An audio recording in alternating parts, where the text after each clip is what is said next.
सभी अभिभावकों एवं सभी बच्चों को उज्ज्वल क्लासेज की ओर से नमस्कार। मैं राजेंद्र कुमावत। आप पढ़ रहे हैं न्यू सेशन 2020 और 21 में वैदिक गणित। पिछली क्लास में हमने देख लिया था किसी संख्या का घन कैसे ज्ञात किया जाता है निखिलम विधि की सहायता से। आधार विधि और उपाधार विधि दोनों की चर्चाएं हमने कर ली थी, विस्तृत चर्चा की थी। और एग्जाम्पल के तौर पे, एक प्रैक्टिस के तौर पर आपको मैंने एक क्वेश्चन भी दिया था गृह कार्य के रूप में। 208 का आपको क्यूब ज्ञात करना था। यह अपनी बुक का क्वेश्चन नंबर 11 था। क्वेश्चन नंबर 11 था। तो आपने किया है, अभ्यास किया है, तो ठीक है। आप देखिए यहाँ पे आपका प्रश्न सही है या नहीं है। हम इसको सोल्व करते हैं निखिलम विधि की सहायता से। इसका क्यूब निकालते हैं, घन निकालते हैं। देखो यहाँ पे क्यूब निकालने के लिए आपको कौन सी विधि का चयन करना है, आधार विधि या उपाधार विधि, ये पहचानना पड़ेगा। तो इधर हम संकेत लिख लेते हैं। संकेतों की आवश्यकता तो पड़ती ही हमें वैसे भी।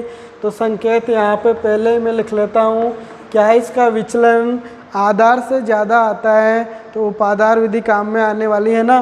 तो यहाँ पे संकेतों में आधार क्या लोगे दोस्तों, यहाँ पे आप आधार तो 100 ही लेना पड़ेगा ना आपको। आधार क्या लेना पड़ेगा, 100 लेना पड़ेगा। तो विचलन क्या आएगा आपका, विचलन देखोगे आप, विचलन यहाँ पे क्या होगा, संख्या माइनस आधार होता है ना, संख्या माइनस आधार होता है विचलन का फार्मूला। तो संख्या 208 है, आधार 100 है, तो 208 माइनस 100 करोगे तो 108 आ गया, जो कि ज़्यादा है किससे, आधार से। इसलिए यहाँ पे उपाधार विधि काम में आएगी। तो यहाँ पे उपाधार आपको बनाना पड़ेगा।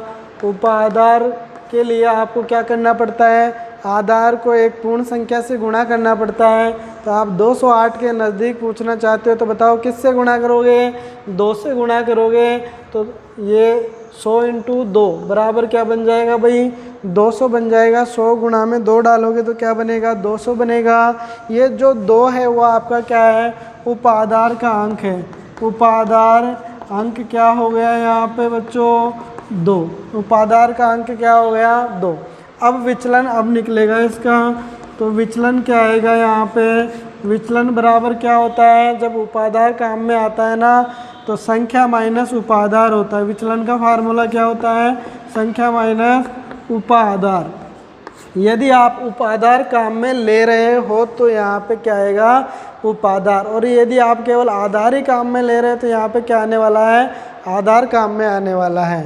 तो यहाँ पे संख्या 208 माइनस उपाधार 200, तो विचलन क्या आ गया आपका, 8 आ गया। अब देखो यहाँ पे सूत्र तो चाहिए ही चाहिए ना। अब किसी संख्या का आप घन ज्ञात कर रहे हो निखिलम उपाधार विधि की सहायता से, तो सूत्र तो आना ही आना चाहिए। सूत्र बगैर क्या करेंगे, हाथ पे हाथ देकर बैठे रहेंगे। तो सूत्र पहले लिख लेते हैं। किसी संख्या का क्यूब ज्ञात करते हो आप, तो यहाँ पे मैं सूत्र लिख देता हूँ। थोड़ा सा लंबा ज़रूर है परंतु है बहुत सरल। ये अपना 11वां क्वेश्चन है, संख्या का क्यूब। संख्या का क्यूब क्या होता है दोस्तों, याद करना क्या होता था, कल लिखाया था ना, उपाधार अंक का स्क्वायर। उपाधार अंक का स्क्वायर 2 घात, ठीक है। गुणा में क्या होता था, एक संख्या थी, संख्या प्लस 2 × विचलन था। 2 × क्या था, विचलन था। ये एक हिस्सा पूरा हो गया अपने सूत्र का। फिर ओब्लिक आ जाता है। ओब्लिक आने के बाद में यहाँ पे क्या था, उपाधार अंक, उपाधार का अंक, ठीक है ना। और यहाँ पे फिर गुणा 3 × में क्या था, विचलन का स्क्वायर, विचलन का स्क्वायर। ये 2 पार्ट पूरे हो गए। तीसरा पार्ट मैं यहाँ लिख देता हूँ, इसका ओब्लिक लगा दिया मैंने। तीसरा पार्ट मैं नीचे लिख रहा हूँ, जगह कम होने की वजह से। दोस्तों जगह कम होने की वजह से मैं नीचे लिख रहा हूँ, आप आगे लिखना, इसके आगे लिखना तीसरा पार्ट, ठीक है। तो यहाँ पे तीसरा पार्ट क्या था, विचलन का स्क्वायर था ना, विचलन का स्क्वायर। सूत्र लिख दिया, मज़ा आ गया। सूत्र आ गया तो सब कुछ हो गया ना। सूत्र है तो जहाँ है, यानी जान है तो जहाँ है, और सूत्र है तो गणित में उत्तर है। गणित में सूत्र पे ही उत्तर डिपेंड करता है। सूत्र से लगाया, उत्तर आ गया। वो एक जैसे नेताजी सुभाष चंद्र बोलते हैं ना, तुम मुझे खून दो मैं तुम्हें आज़ादी दूंगा, तो मैं कहता हूँ दोस्तों आपको, आप मुझे सूत्र दो मैं आपको उत्तर दूंगा। ठीक है, आप ये मत देखना कि सर नारे दे रहे हैं, यहाँ पे नारा नहीं है, ये गणित का मूल मंत्र है, सूत्र है तो उत्तर है। ठीक है, तो ये अपने सूत्र लिख दिया तो अब तो उत्तर आ ही जाएगा, कोई दिक्कत ही नहीं है। देखो संख्या की जगह आप क्या लिखोगे, 208 लिखोगे, उपाधार का अंक आपने निकाल लिया 2 है, जहाँ पे विचलन आ रहा है वहाँ पे 8 लिखोगे और कैलकुलेशन करोगे, बहुत सिंपल है। तो यहाँ पे 208 का क्यूब आपने किया, सूत्र में उपाधार का अंक आ रहा है, उपाधार का अंक 2 था तो यहाँ पे 2 रखा, ऊपर 2 घात थी 2 रख दिया, गुणा ब्रैकेट में क्या है भाई संख्या है, संख्या क्या है 208 है, फिर ये सूत्र में 2 लिख रहा है, मैंने भी 2 लिख दिया है, विचलन है ब्रैकेट, ये यहाँ पे ये क्या है ब्रैकेट में है ना विचलन, ये तो यहाँ पे गुणा का चिन्ह आएगा, ब्रैकेट का मतलब गुणा है, विचलन कितना है 8 है, ये लो ब्रैकेट बंद, ये वाला ओब्लिक आ गया, उपाधार का अंक आ रहा है भाई, उपाधार का अंक 2 है, 2 लिख दिया, गुणा का चिन्ह आ रहा है तो मैंने भी गुणा लगा दिया, जैसा सूत्र में लिखा हुआ वैसा ही कर रहा हूँ मैं दोस्तों, और अपने मन से कुछ नहीं कर रहा हूँ। 3 सूत्र में है, 3 लिख दिया, सूत्र में आगे विचलन का स्क्वायर आ रहा है, विचलन तो 8 था अपने, तो 8 का स्क्वायर कर दिया, ओब्लिक का चिन्ह लगाया, और यहाँ पे तीसरा पार्ट है विचलन की घात कितनी, सॉरी 2 नहीं है यहाँ पे 3 है, सॉरी क्या है 3 है, विचलन की घात कितनी है 3 है, सुधार कर लेना आप, यहाँ पे विचलन की घात क्या आ जाएगी 3, यानी कि 8 की घात 3 आ जाएगी। ठीक है, अब सॉल्व करते हैं इसको, चलो भाई 2 की घात 2 तो कितना हो गया 4, गुणा का चिन्ह, यहाँ पे 208 है और यहाँ पे 2 × 8 है, 2 को 8 से गुणा करोगे 16 है ना, 16 किस में जुड़ेगा 208 में, तो क्या आ गया 224 आ गया, ऑब्लिक का चिन्ह 2 3 से गुणा हो रहा है भाई, क्या आएगा 6 आएगा, और 8 की घात कितनी है 2, तो ये कितना हो जाएगा 64 हो जाएगा, और यहाँ पे 8 की घात 3 है, इसका मतलब 8 गुणा 8 कितनी बार 3 बार। अब गुणा करना है, गुणा तो सभी को आता है, गुणा तो सभी को आता है दोस्तों, तो गुणा करोगे तो यहाँ पे 4 चौक 16, 4 दूनी 8, 8 और 1 9, 4 दूनी 8, 896 आ गया। फिर से देख लेना, 4 चौक 16, 1 से ऊपर लगी, 4 दूनी 8 और 1 से ऊपर वाला 9, 4 दूनी 8। ओके, इसके बाद में यहाँ पे 6 चौके 24, 6 छिंगे 36, 36 और 2 से ऊपर वाली 38। ओके, इनको गुणा करोगे तो क्या आता है 512, गुणा करके देख लेना आप दोस्तों, ये तो आपको आता ही है, 8 × 8 × 8 क्या होगा 512 होता है।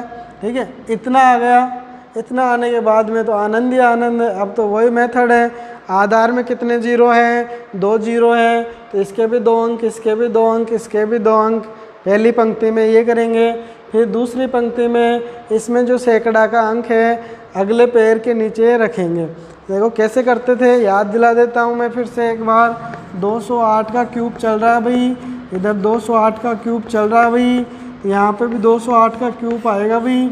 ठीक है, पहले रब कर देता हूँ मैं यहाँ पे, इसको उतारना नहीं केवल समझना है, रब की सहायता से उत्तर निकाल के यहाँ पे फिट करने वाले। पहली पंक्ति, ये दूसरी पंक्ति दोस्तों, आधार में 2 जीरो दिख रहे हैं तो 2 अंक लेते हैं। ठीक है, आधार में 1 जीरो है तो 1 अंक लेते हैं सभी ओब्लिक वाले का, तो यहाँ पे 2 अंक लेंगे, 12 आया इसके भी 2 अंक लेंगे, 84 आया इसके 2 अंक लेंगे, 96 आ गया। ठीक है ना, इसके बाद में आप देखोगे इसमें सैकड़ा का अंक 5 है तो ये वाला छोड़ देंगे पैर, यहाँ लिखेंगे, इसमें सैकड़ा का अंक 3 है यहाँ लिखेंगे, और इसमें सैकड़ा का अंक 8 है, इस प्रकार से 1 अंक छोड़ के आगे लिखेंगे। जोड़ दो, 12 आ गया, 5 और 4 9 हो गया, 8 हो गया, 6 और 3 9 हो गया, 9 का 9 आ गया और 8 का 8 आ गया। इकाई, दहाई, सैकड़ा, हज़ार, 10,000, लाख, 10 लाख, 89 लाख, 98,912 इसका आंसर हो गया। यहाँ पे लिख देता हूँ मैं 89,98,912, और नीचे वाले को क्या करेंगे मिटा देंगे। ये तो समझाने के लिए तो था आपको कि ऐसे कर लो आप। ठीक है, आपका ये आंसर आ गया 89,98,912 इज़ द करेक्ट आंसर दोस्तों। ठीक है, आपने ऐसा किया है तो बहुत ही अच्छा है, और यदि आपने सही नहीं किया था तो उसमें सुधार करें अपने नोट्सों में। अब हम अगली स्टेप पे बढ़ते हैं। वैदिक गणित के जो भाग वाले प्रश्न है वो करते हैं। 3 विधियाँ वैदिक गणित में है, बाकी जो मुख्य विधियाँ हैं, ठीक है। पहली विधि का जिक्र करते हैं निखिलम विधि। निखिलम विधि की सहायता से आपको भाग ज्ञात करना सिखाएंगे। निखिलम विधि की सहायता से आज हम भाग ज्ञात करना सीखेंगे। बहुत ही आसान विधि है और 3 विधियाँ होती है। तीनों विधियों में से कोई ना कोई एक प्रश्न अवश्य आता है 3 नंबर का। ये 101% सत्य बात है भाई कि तीनों विधियों में से एक प्रश्न अवश्य आएगा। तो ये 3 नंबर तो मैं आपके पक्के करवा दूंगा। मैं आपको पूरा विश्वास दिला रहा हूँ, सीने पे हाथ रख के वादा करता हूँ कि यदि आप उज्ज्वल क्लासेस से जुड़ गए हो दोस्तों, यदि आप उज्ज्वल क्लासेस से जुड़ गए हो दोस्तों, तो आप मेरे अपने बच्चे हो, मेरे विद्यार्थी हो। मैं एक गवर्नमेंट टीचर होने के नाते ये अपने लाभ के लिए नहीं कर रहा हूँ, मैं आपके लाभ के लिए कर रहा हूँ। कल से 2-3 महीने स्टार्ट होने की संभावना भी नहीं है मेरे हिसाब से। इसलिए अधिक से अधिक वीडियो से जुड़े, अधिक से अधिक उज्ज्वल क्लासेस से जुड़े और इसका लाभ उठाएं। मैं यकीन दिलाता हूँ आपको हाथ रख के कि यदि आप मेरे से जुड़ गए हो तो आप मेरे बच्चे हो, मैं आपको फेल नहीं होने दूंगा। ये पूरा आपको विश्वास दिलाता हूँ। 100 में से 100 नंबर आपको अवश्य दिलाऊंगा। और साथ ही जो विद्यार्थी ये सोच रहे हैं कि मैं गणित में कभी पास ही नहीं हो सकता, तो उनको पास करवाने की भी गारंटी हमारी यहाँ पे है, ठीक है। निखिलम विधि की सहायता से भाग स्टार्ट करते हैं हम।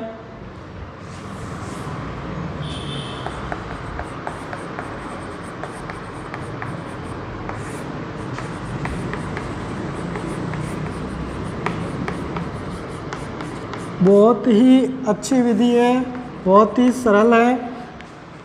एक क्वेश्चन ले लेते हैं और क्वेश्चन की सहायता से आपको समझा देते हैं।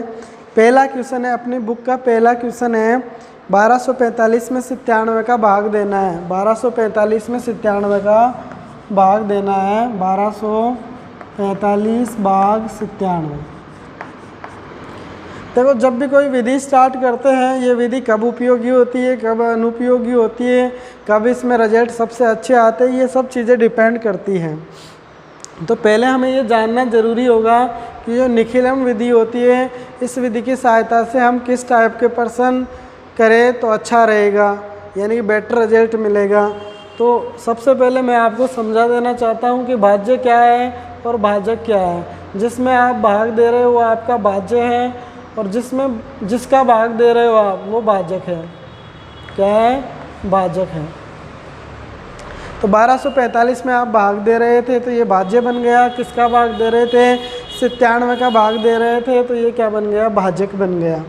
तो पहला नियम है, यदि भाजक के सभी अंक 5 से बड़े हो, 5 से ऊपर वाले हो, तो ये विधि अधिक प्रभावी होती है। पहली बात है, यदि भाजक के सभी अंक 5 से बड़े होते हैं तो विधि अधिक प्रभावी होती है।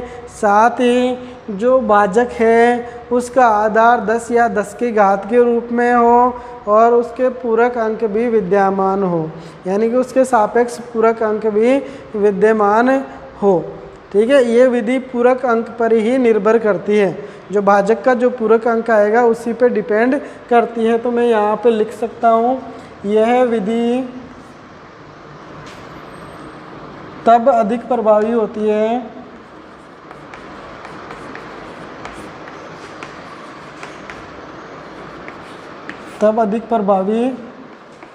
है जब भाजक के सभी अंक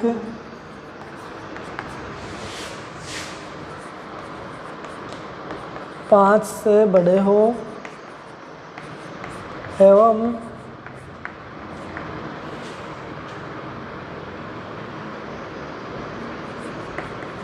भाजक के लिए आधार 10 या 10 की घात के रूप में हो और इसके सापेक्ष पूरक अंक विद्यमान हो। पूरक अंक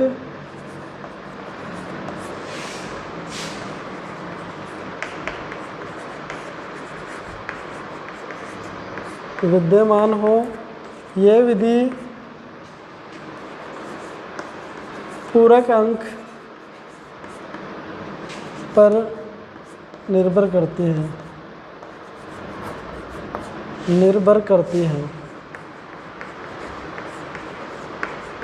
ये चीज़ें आपने लिख ली होगी, नोट्स में आप लिख लेना। ये विधि तब कारगर होती है जब भाजक के सभी अंक 5 से बड़े होते हैं, साथ ही भाजक के लिए आधार 10 की घात के रूप में हो, 10 या 10 की घात के रूप में हो, और उसके सापेक्ष पूरक अंक भी विद्यमान हो। तो आपने नोट कर लिया होगा, मैं उम्मीद करता हूँ। अब मैं इसको मिटाते हुए फिर से आपके लिए पर्सन सॉल्व करवा रहा हूँ और चीज़ें आपके क्लियर हो जाएगी इस पर्सन में। उदाहरण की सहायता से हम तथ्य की ओर बढ़ रहे हैं भाई, सिद्धांत की ओर बढ़ रहे हैं। ठीक है,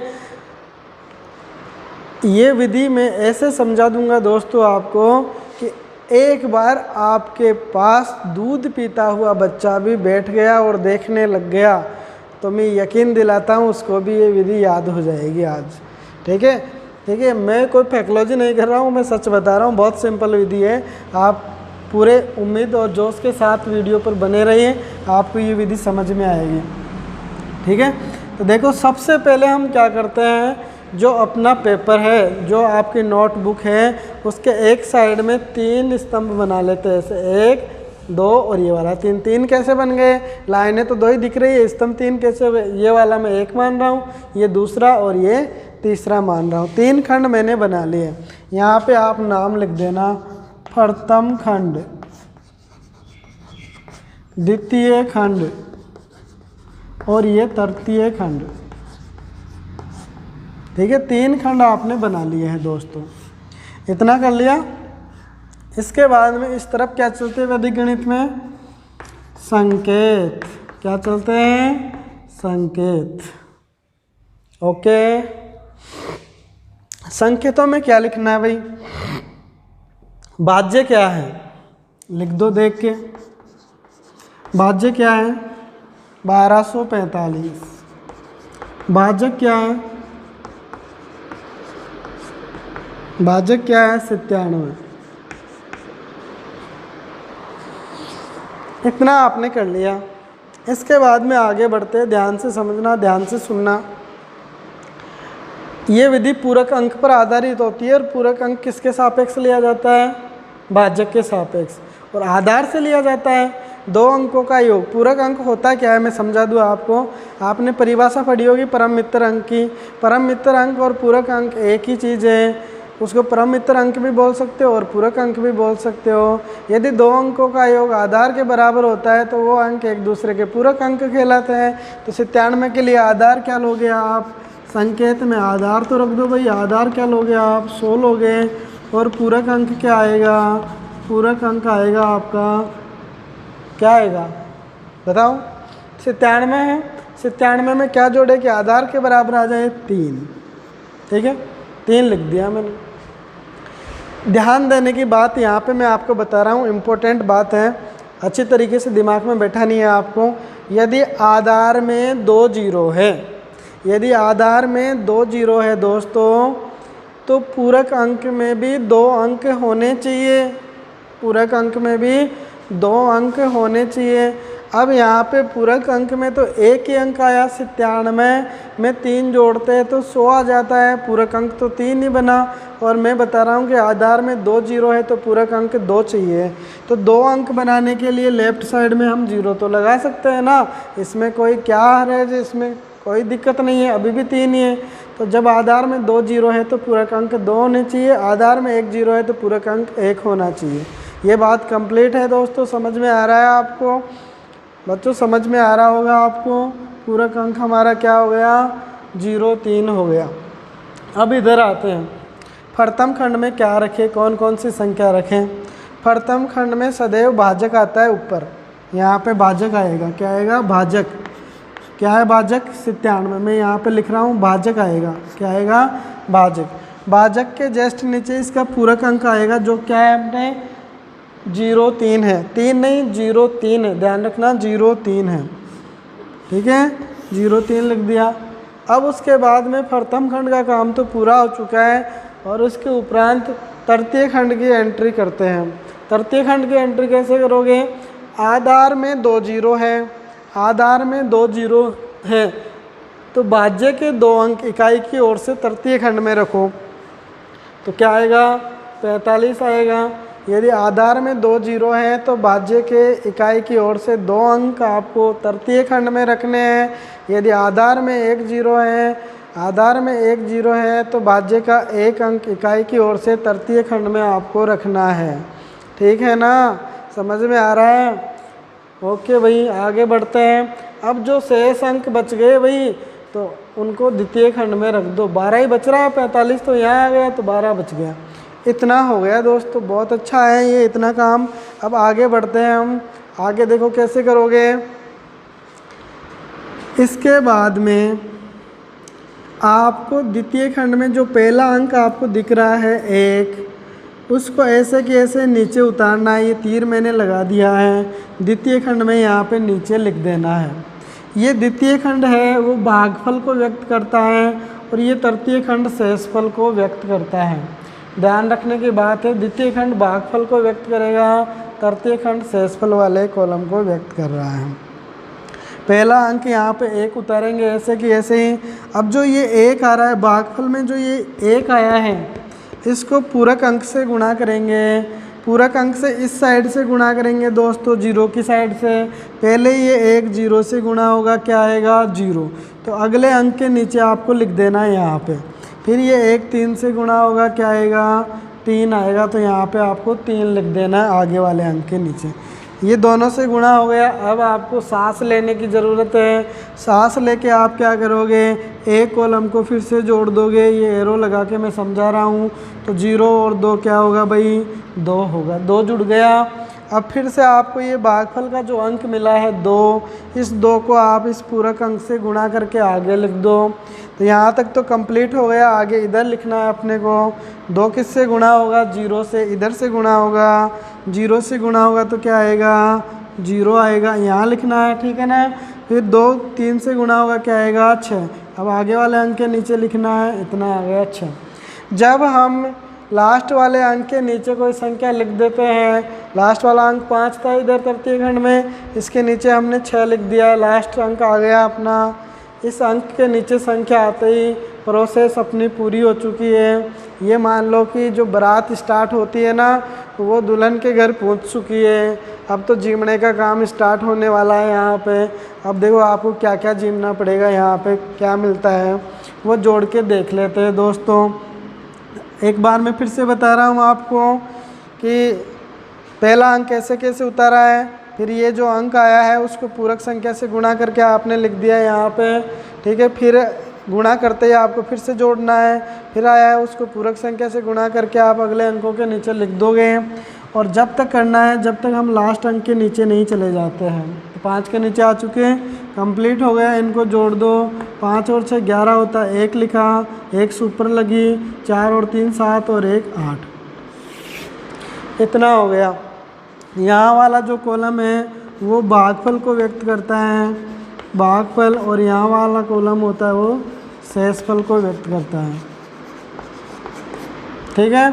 अब देखो इसमें एक चीज़ ध्यान देने की है, ध्यान से सुनना, अच्छे से देखना। शेषफल अपना 81 आया है, भागफल कितना आया है 12 है आया है, ठीक है। यदि ये शेषफल भाजक से बड़ा आ जाता, ये 81 क्या होता, इस 97 से बड़ा होता, तो थोड़ी सी समस्या क्रिएट होती। उसका भी सामना करेंगे। जब ऐसी समस्या आ जाती है अपने पास कि ये संख्या बड़ी आ जाए, शेषफल बड़ा आ जाए भाजक से, उस स्थिति में क्या होता है, कौन सी समस्या क्रिएट होती है, उसका समाधान कैसे किया जाता है, वो अगले पर्सन में हम करते हैं, ठीक है। और जो चीज़ें इसमें समझ में नहीं आई है वो अगले पर्सन में 101% आपकी क्लियर हो जाएगी। वादा किया था कि दूध पीता हुआ बच्चा भी देखेगा तो उसको समझ में आ जाएगा, पूरा विश्वास दिलाता हूँ आएगा, ठीक है। मजाक करने की तो मेरी आदत है शुरू से ही। मैं आपके लिए काम कर रहा हूँ, आपको मेरे लिए काम करना पड़ेगा। दोस्तों आपको इस वीडियो को अधिक से अधिक लोगों के पास भेजना पड़ेगा ताकि उन बच्चों का भी कोरोना की वजह से जो ये सत्र लेट हुआ है उनका नुकसान नहीं हो, उनको भी इसका लाभ मिले। मैं किसी लाभ के लिए काम नहीं कर रहा हूँ, मैं आपके भविष्य को देखते हुए काम कर रहा हूँ। मैं बतौर एक शिक्षक होने के नाते मेरी भूमिका अदा कर रहा हूँ, क्योंकि स्कूल में आने के बाद में कुछ काम ही नहीं रहता। मैंने सोचा कि आपको इस माध्यम से मैं अवश्य पढ़ा सकता हूँ, मेरे ही बच्चों को नहीं, मैं दूसरे बच्चों का भी भला कर सकता हूँ। इसको ध्यान में रखते हुए मैंने ये कार्य स्टार्ट किया है। तो आप अधिक से अधिक शेयर करें वीडियो को, ताकि सभी बच्चों को इसका लाभ मिल सके। धन्यवाद, है ना। इसके लिए मैं आपको धन्यवाद देता हूँ, शेयर करोगे उसके लिए। अगले पर्सन पे बढ़ते हैं। टॉपिक पूरा नहीं हुआ अभी अपना, ठीक है, 1-2 पर्सन और करते हैं। नेक्स्ट पर्सन लेते हैं भाई। जो नेक्स्ट पर्सन है क्वेश्चन नंबर 2, 311 में आपको 8 का भाग देना है। क्वेश्चन नंबर 2 है अपनी बुक का, 311 में आपको 8 का भाग देना है। कुछ बातें तो आपको समझ में आ गई होगी दोस्तों, और कुछ बातें समझ में नहीं आई है, वो अब समझ में आ जाएगी। कैसे आएगी देखो यहाँ पे। सबसे पहले हम क्या करते हैं, 3 खंड बना लेते हैं। प्रथम खंड, और यहाँ पे द्वितीय खंड, और यहाँ पे तृतीय खंड। तृतीय खंड, ठीक है। प्रथम खंड, द्वितीय खंड, तृतीय खंड आप लिख लेना, खंड मैंने नहीं लिखा है। आपको 3 विधियाँ जो अपने हैं, निखिलम विधि और योज्य दूसरी विधि का नाम है योज्य योत परावर्त्य विधि, और तीसरी है ध्वजांक विधि, ठीक है। तीनों विधियों में से कोई सी भी एक विधि आपको पूछ सकता है दोस्तों। विधि का नाम लिखा हुआ रहेगा, कोई डाउट नहीं है। विधि का नाम अगला देखा तो आपको ये नहीं पहचानना है कि मैं कौन सी विधि लगाऊं। तो ये तो सुविधा रहेगी हमारे लिए कि विधि का नाम अगला खुद ही देगा कि इस विधि की सहायता से आपको सोल्व करना है। कोई कन्फ्यूजन नहीं रहेगी, बहुत सिंपल है। जैसे यही पर्सन आया एग्जाम में, सपोज करो, तो यहाँ पे लिखा हुआ रहेगा निखिलम विधि की सहायता से भाग दीजिए, ठीक है। तो हम भाग दे रहे हैं भाई। प्रथम खंड, द्वितीय खंड, तृतीय खंड बना लिया। इस तरफ हम संकेत लिखते हैं। लो भाई संकेत लिख देते हैं। संकेत लिखेंगे वो क्या लिखेंगे, भाज्य क्या है आपका ज़रा बताना। भाज्य क्या है, 311, ओके। भाजक क्या है आपका, 8, ठीक है। आधार क्या लोगे, ज़रा आप ही बताने का कष्ट करोगे। आधार क्या है, भाजक के सापेक्ष देखेंगे क्या आएगा, 10। पूरक अंक क्या आएगा, पूरक अंक क्या आएगा भाई, 2। क्यों आएगा 2, कि पूरक अंक की परिभाषा क्या थी, 2 अंकों का योग यदि आधार के बराबर होता है तो वो अंक क्या कहलाते हैं, एक दूसरे के पूरक अंक कहलाते हैं। तो 8 के लिए पूरक अंक देख रहे हैं, आधार 10 दे रखा है, तो 8 और 2 10 होते हैं, इसलिए पूरक अंक क्या बन गया अपना 2। साथ ही यहाँ पे एक उसी की बात ये भी है कि आधार में 1 जीरो है तो पूरक अंक 1 ही अंक का होना चाहिए। आधार में 2 जीरो है तो पूरक अंक 2 अंकों का होना चाहिए। तो हमारे 1 जीरो थी और 1 ही अंक है, कोई लेफ्ट में जीरो लगाने की आवश्यकता नहीं है, ठीक है। इतना करने के बाद में इस साइड में आते हैं। प्रथम खंड में सबसे ऊपर भाजक लिखते थे, भाजक 8 है, 8 के नीचे हम पूरक अंक लिखते थे, पूरक अंक 2 है। तृतीय खंड में आते हैं। तृतीय खंड में हम क्या लिखते हैं, आधार में यदि 1 जीरो है तो भाज्य का 1 अंक लिखेंगे इकाई की ओर से। आधार में 1 जीरो है तो 1 अंक मैंने लिख दिया 1, किसका, भाज्य का, यहाँ से देख के इकाई की ओर से। शेष बचे अंक द्वितीय खंड में लिखने हैं। शेष क्या बचेगा आपका, 31 बचेगा, 1 आपने यहाँ लिख दिया। इसके बाद में आगे बढ़ते हैं भाई। पहला अंक तो ऐसे कैसे ही उतारना भाई, पहला अंक ऐसे कैसे उतारना। यहाँ पे 3 आ गया दोस्तों, यहाँ पे क्या आ गया, 3 आ गया। अब आप देखोगे जो ये भागफल वाला जो कॉलम था, भागफल का पहला अंक 3 दिख रहा है, ये 3 पूरक अंक से गुणा होता है और अगले अंक के नीचे लिख दिया जाता है। पूरक अंक 2 है, गुणा करोगे दिख रहा है 2 है तो क्या आएगा, 6 आएगा। इनको जोड़ोगे यहाँ पे 7 आ गया, तो भागफल का द्वितीय अंक क्या आ गया, 7। 7 किससे गुणा होगा, 14 से। प्रश्न में नई समस्या आ रही है, ठीक है, ध्यान से देखना, उसका समाधान आपको सीखना है। 2 से गुणा होगा, 14 आ रहा है, तो 14 को समस्या ये हो सकती है आपने ऐसे लिख दिया, गलत हो गया। क्योंकि इस अंक से जो हमारे पास ऊपर अंक दिख रहा है, इस अंक से इधर नहीं जाना है, आपको इधर ही रहना है, इधर रहने का, आगे नहीं जाने का, आगे तो खतरा ही खतरा है। ओके ठीक है, वो एक गाना आता है ना, बुलाती है मगर जाने का नहीं, बुलाती है मगर जाने का नहीं, किधर, इधर। कहाँ तक रुकना है, जिधर अंक है वहीं तक रुकना है आपको। 14 आ रहा था तो साहब यहाँ तक रुकना है, तो हम क्या करें, यहाँ तक रुकना है तो भाई जो लास्ट वाला अंक 4 था इसको इसके नीचे ले लो और एक को इधर ही रख लो। रुक गए ना, जहाँ बुलाते थे वहीं चले गए, आगे नहीं जाना है, आगे खतरा है। ठीक है, इनको जोड़ेंगे तो क्या आ गया, 15 आ गया। उस समस्या का जिक्र हम कर रहे थे, वो समस्या क्या है, यहाँ पे देखो 15 आ गया, ये क्या है, सहजफल है जो कि इससे ज़्यादा है। यहाँ पे हमारे पास जो समस्या आ रही थी वो समस्या क्या है, सहजफल है ना, वो किससे ज़्यादा आ गया, भाजक से ज़्यादा आ गया। भाजक 8 ही था, सहजफल कितना आ गया, 15 आ गया। तो इस समस्या का समाधान क्या करेंगे दोस्तों, वो जानते हैं। यहाँ पे देखो, यहाँ पे मैं लिख देता हूँ जो सहजफल है, सहजफल क्या आ गया, बड़ा आ गया किससे, भाजक से। भाजक से सहजफल कितना था, 15 और भाजक 8 था, बड़ा आ गया, समस्या हो गई। समस्या का समाधान तो करना ज़रूरी है, ठीक है, अन्यथा समस्या और भी ज़्यादा बढ़ेगी। तो यहीं पे समाधान करते हैं। कभी भी सहजफल ज़्यादा नहीं होता है भाजक से। इस स्थिति में हम क्या करते हैं, ध्यान से देखना, ध्यान से सुनना, जो भाजक होता है उसको सहजफल में से घटा लेते हैं। आपने 8 को घटा लिया एक बार, भाजक को एक बार घटाया है, इधर आपको 1 जोड़ देना है। ठीक है, अब घटाओगे तो यहाँ पे 7 आया और यहाँ पे क्या बन गया, 38 बन गया। ठीक है, 38 बन गया है। यहाँ पे 7 आ गया और यहाँ पे 38 हो गया। एक बार फिर से बता रहा हूँ, जब सहजफल ज़्यादा होता है भाजक से तो आपको क्या करना है, घटाना है। किसको, भाजक को।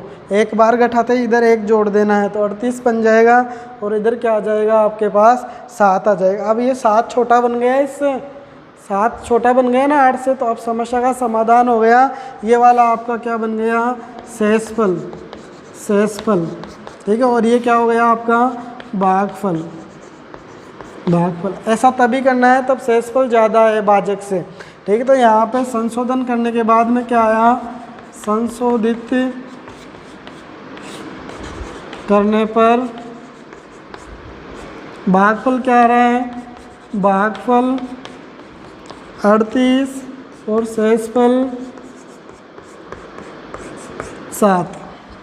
ये अपना करेक्ट आंसर आ गया भाई, 38 और 7%। ये कंप्लीट हो चुका है दोस्तों, समझ में आ रहा है। और ये पूरक अंक है ना, ये पूरक अंक उसी तरीके से काम कर रहा है, जैसे आपको थोड़ा मज़ा आएगा। जैसे बारात की बस स्टार्ट होती है ना, और बारात की बस में एक पटेल होता है, वो कहता है आ जाओ बैठ जाओ, अब चलो अब नहीं चलो। तो उसी प्रकार से ये पूरक अंक सही तरीके से मैच कर लेना। आधार में 1 0 है, आधार में 1 0 है तो पूरक अंक 1 ही अंक का होगा। आधार में 2 0 है तो पूरक अंक 2 अंकों का बनेगा दोस्तों। ये स्पेशल बात है, ये आपको ध्यान रखने की ज़रूरत है, अन्यथा प्रश्न गलत हो जाएगा, समस्या क्रिएट हो जाएगी आपके। एक प्रश्न और कर लेते हैं, फिर उसके बाद में आज की क्लास को विराम देते हैं।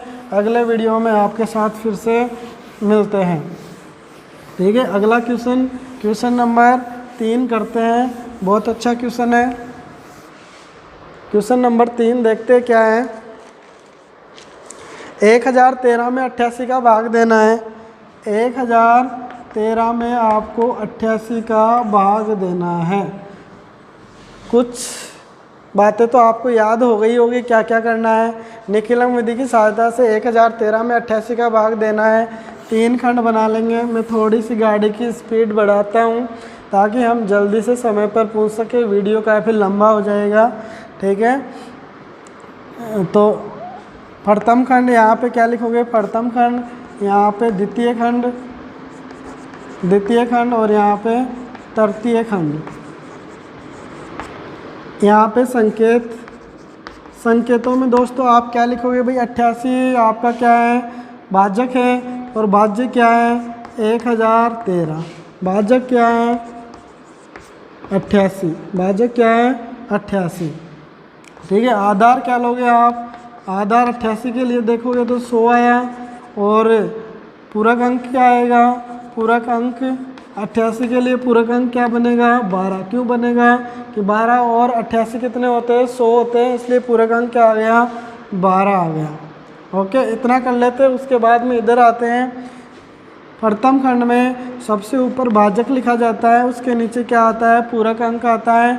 2 अंकों में है पूरक अंक, 2 अंकों में, आधार में भी 2 जीरो थे। बहुत अच्छी बात है, कुछ नहीं करना पड़ रहा है, लेफ्ट में जीरो लगाने की आवश्यकता नहीं है, पहले से मामला फिट है। ठीक है, पहले से मामला फिट था। पहले से मामला फिट होने का मतलब आप और कुछ मत समझ लेना, पहले से मामला यहाँ पे सेट है ना। अब आपको कुछ नहीं करना है, अब आगे बढ़ना है। तृतीय खंड में आधार में 2 जीरो हैं, तो भाज्य के 2 अंक आपको लिखने इकाई की ओर से, तो यहाँ पे मैंने 3 और 1 लिख दिया। शेष अंक द्वितीय खंड में लिखने हैं। उसके बाद में हम क्या करते थे दोस्तों, पहला अंक, द्वितीय खंड का पहला अंक ऐसे कैसे उतारते थे, मैंने उतार दिया है। ये भागफल का पहला अंक आ गया 1, 1 पूरक अंक से गुणा होगा, इस साइड से गुणा होगा, दिख रहा होगा आपको, पहले 1 से गुणा होगा, क्या आएगा 1, फिर ये किससे गुणा होगा 2 से, तो क्या आएगा 2। ठीक है, अगले अंक के नीचे लिखना है, यहाँ पे नहीं लिखना है, यहाँ लिखना है, ये तो खाली है, कुछ नहीं है यहाँ पे, दोनों से गुणा हुआ है। उसके बाद में आपको इसको जोड़ देना है, फिर से 1 आ गया, 1 को फिर से गुणा करना है, इधर से 1 आएगा और इससे करोगे तो 2 आएगा। लास्ट वाले अंक के नीचे पहुंच गए हैं, समस्या लगभग समाप्त हो गई है, बारात अगले के घर ठेठ पहुंच चुकी है।